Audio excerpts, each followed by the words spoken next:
Hello and welcome back to the Wrestling Group. Today we are doing a top 5 countdown of Wade Barrett's best matches of his career. Wade Barrett for me was always someone that should have made it up from the mid-cards to the main event.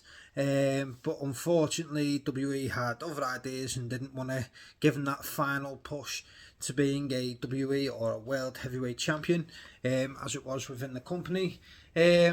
And then obviously he got released and then went into commentary. But still, he had a really good career in the mid card, multiple time Intercontinental Champion for a start, King of the Ring winner. Really, really good mid card career, basically. And he had some great matches. I've always been a fan of Wade's when he come up, obviously, through the Nexus. Maybe not during the core. We won't talk about that right now. Even when he was in, God, he's been in 3 factions. He was in the League of Nations as well. If you haven't yet, go through and check out my video looking back at the League of Nations. Interesting insight and look at them as a faction and why they didn't work. So like I say, looking back through, got to go through and watch a lot of his matches this past week, mainly on the WWE Network. In fact, all on the WWE Network, which, by the way, is now so poor. I mean, it's really, really hard to navigate compared to what it used to be. You used to be able to go on to a pay-per-view. Yes, that's right. They used to call them pay-per-views, not PLE. And you'd be able to click each match and just watch the match itself. You'd be able to scroll through, find, there you go, Wade Barrett, stick it on. Now you have to hold down the fast forward button. And it is annoying. I mean, people think, oh yeah, it's not that. But once you've gone and you've had it where you can just select the match, and now you've got to fast forward. Some of them, obviously, if they're later on, you've got to fast forward, and then, I'm halfway through the match, right? I'm going to have to rewind. It is a bit of a pain. Plus, for some reason, mine on my Fire Stick just kept throwing me off at one point, so I ended up watching some of the matches on my phone. My family have been really impressed. No, they haven't. They've been fed up with me because for the past week I've just been walking around going boom, literally all week. My daughter's going mad, because obviously to do with his fame and what he used to basically just shout it out when he used to wrestle. But yeah, so that's where we're up to. Top 5 Wade Barrett matches. Quick shout out, as always, to David Anderson, who has fixed me up with this brilliant looking thumbnail for the YouTube channel. David does all my rankings video thumbnails, and he's hit the nail on the head with another phenomenal picture. All I do is just say, look, this is what I'm doing next, and then he hits me back with a picture, and there's never any issues. I never have to go, oh, could you take this out, put that in. He always hits it on the head every time. So thank you once again, David.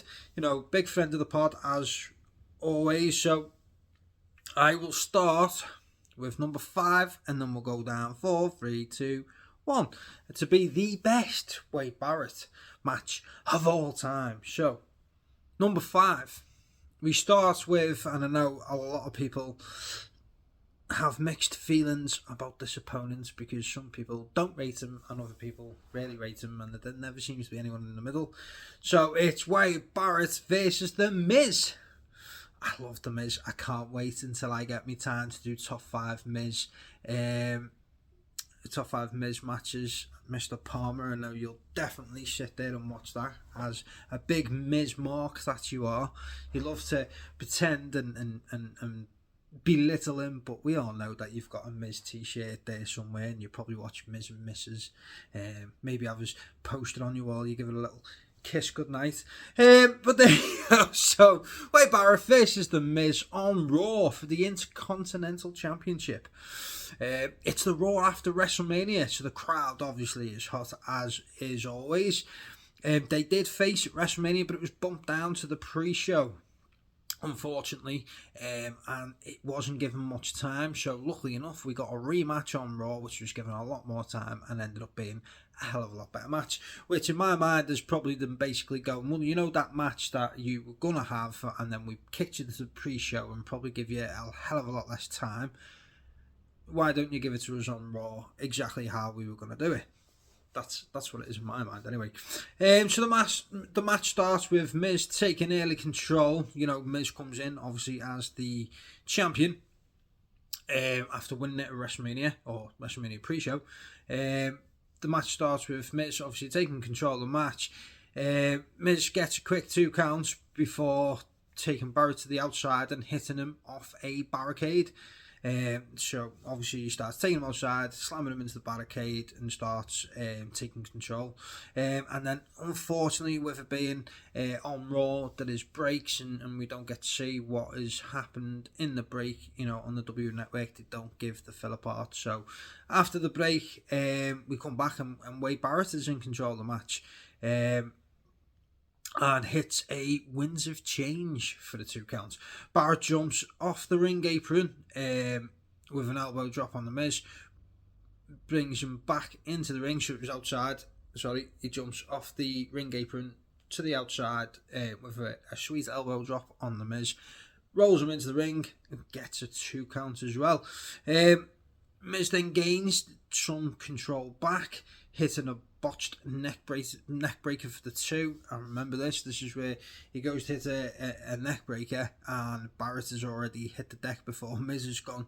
So Barrett sort of goes a bit too early on that one, and he still covers him. Might not just pick him up and do the move properly, but they just it's WWE, so they just pretended that it hit when it never. And then the commentators were like, "Oh yeah, Wade Barrett, tried to reverse it." No, it was just botched. Miz then hits his corner clothesline, which he does beautifully as always. Barrett reverses the figure 4. Miz hits his DDT for the 2 counts. Miz then locks in another figure 4 leg lock, which is how he obviously beat Wade Barrett on the pre-show. But Wade breaks the hold with a rug break. Miz gets Barrett on the top rope for the superplex, but Barrett slips out, bounces Miz's head off the metal ring post to the post behind, and then hits a bullhammer, a sweet bullhammer. I love that finish, and gets the win and becomes new Intercontinental Champion. So yeah, a nice victory, pretty decent match on Monday Night Raw. For the Intercontinental Championship, you probably find most of these with the IC title, because at one point, he was right up there alongside the likes of Miz and that in the title run. Because, like I say, they didn't really see him as being a top guy, unfortunately. Number 4, we move on to Wade Barrett versus RVD. Payback for the Intercontinental Championship. There we go again. Here's that belt that he loved. Good start with both men striking exchange. Fans chanting for both. Bad News Barrett and then RVD, which is, I love them when they do that. When you get 2 guys that are so good and they face each other and the fans split 50-50, I love that. We've seen it over the years. This was one of them moments. Bad News Barrett, RVD. Bad News Barrett, RVD. Seen it over the years with like John Cena and AJ Styles and stuff like that. RVD hits a spin kick and Barrett goes outside of the room, so RVD then hits him into the barricade before leaning him over and doing his spinning kick off the ring apron. Lands that. And then inside of the ring, back inside the ring, Bad News Barrett takes control, kicking RVD to the outside before hitting him with an elbow drop off the ring apron, similar to what he did in the Miz match. He hit that perfect every time.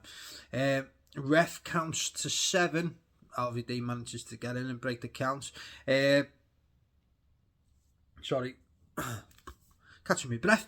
Barrett with a strong kick to the midsection before using a headlock to try and slow down the tempo and take control of the match. RVD hits a Rolling Thunder, but Bad News Barrett manages to roll out of the way of a frog splash. RVD then ducks the bullhammer, and Barrett manages to hit the Winds of Change for the 2 count. RVD escapes the ring and Barrett goes for the bullhammer, hitting the ring post instead outside, the way they normally do, where they go for like a punch or a chop or a clothesline or something when the other person's leaning against the ring post outside, where he goes for the bullhammer and connects with the ring post instead. RVD hits a DDT inside the ring and manages to get a 2 count before Barrett gets his knees up on a split-legged moonsault, stands up, connects with the bullhammer, 1, 2, 3, retains the Intercontinental Championship. See, I love it when he was using the bullhammer, especially near the beginning. Like, one bullhammer connects, that's it, game over, no messing, and that's what I like. I mean, sometimes, depending on the match, depending on the people, and obviously depending on the move as well, sometimes you can have multiple finishes used in a match, and it doesn't take it away. I don't think. Sometimes it gets ridiculous. Like 7 Rainmakers and from Okada, and then you'll have a kick out as a bit daft. But when they were using this bullhammer and it was protected, it was a really good finish, especially when he pulled down the elbow pad. He pulled it inside out, didn't he? So it went red. That was good. So that is number 4 against RVD at Payback. Running through these quite quick. Number 3 gives us Wade Barrett versus Sheamus. I loved these two when they faced, and that's why I was so excited when they were together in the League of Nations, although that didn't turn out quite the way we wanted it to. On Raw again, this was around 2014 time, I think, in a Intercontinental Championship tournament semi-finals match. So the Intercontinental Championship was in a tournament. I think it was vacant at the time, if I remember right. I can't remember now. Like I say, I've watched that many matches, and then not all of them are to do with the Intercontinental Championship. But it was in the semi-finals match, and again, it was just on Raw. See, the thing is they never really pushed him to be the big guy at the pay-per-views either, unfortunately. But he still had some absolute bangers on Raw over the years, and 2 of them already have made the top 5 list.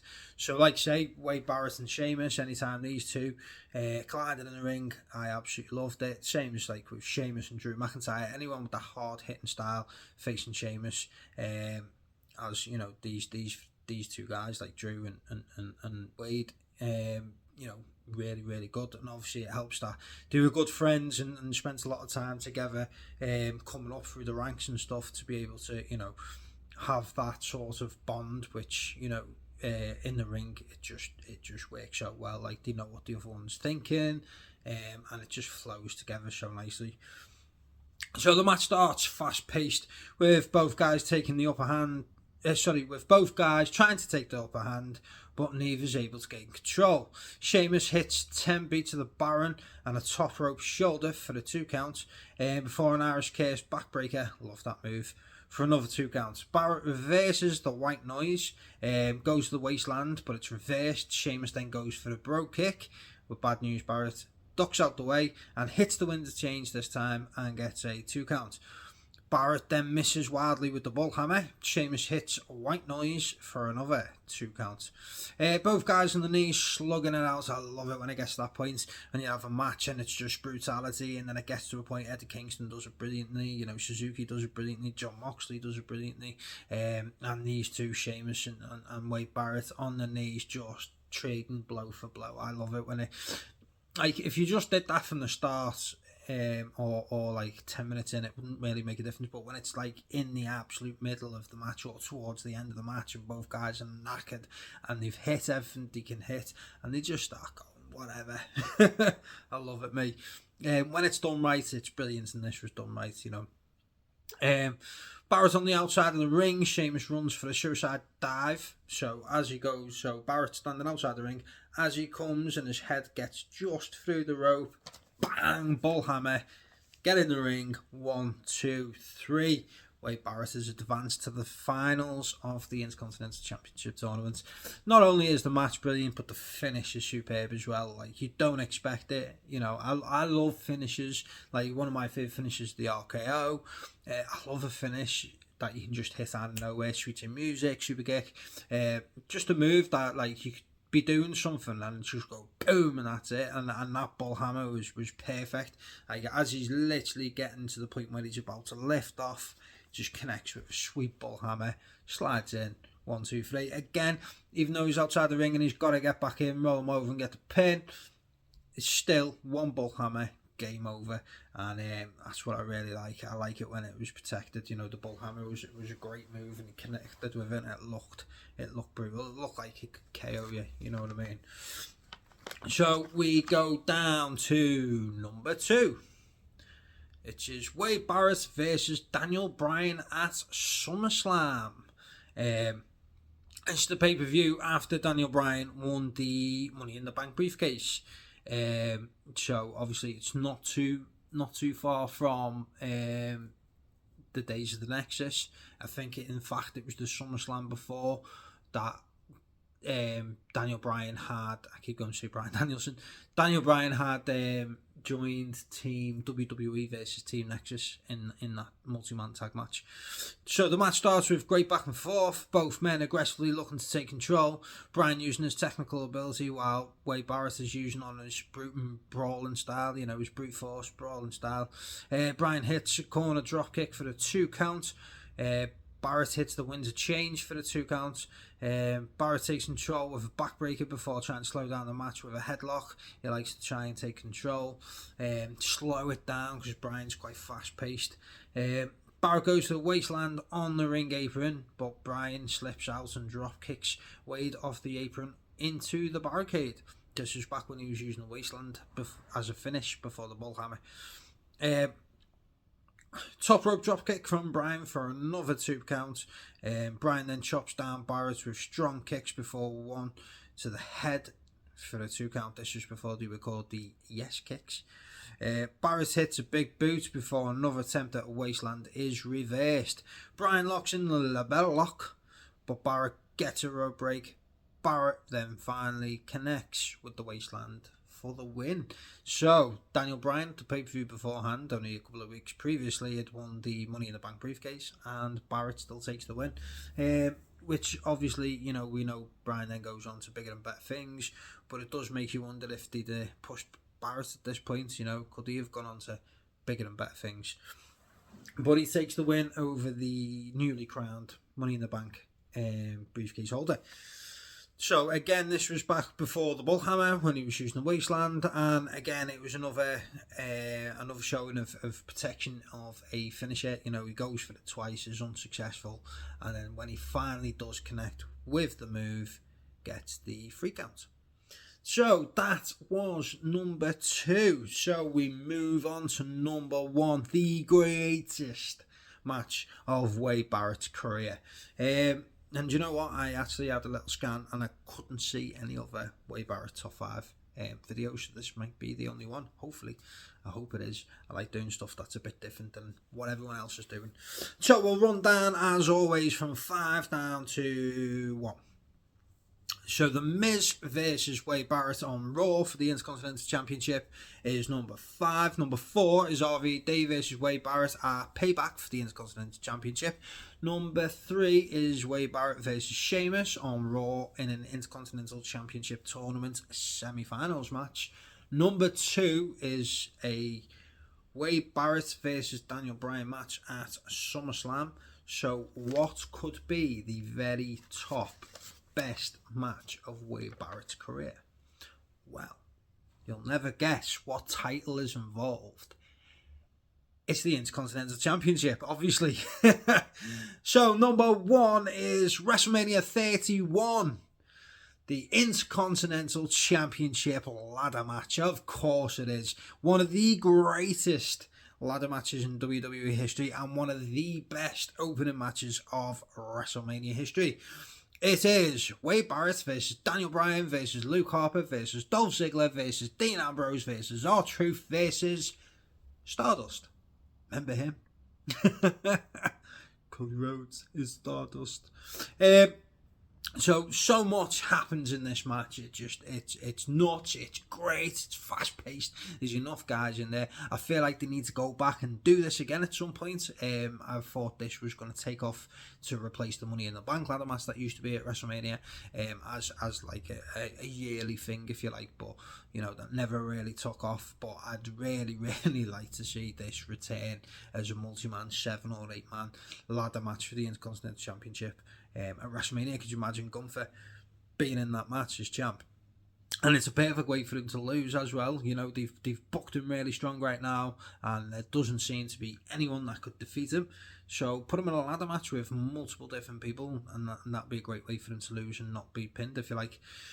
So, like I say, so much has happened in the match, so obviously we'll only focus on some of the big parts. I don't want to go through move by move, otherwise we'll be here till next Jalemba.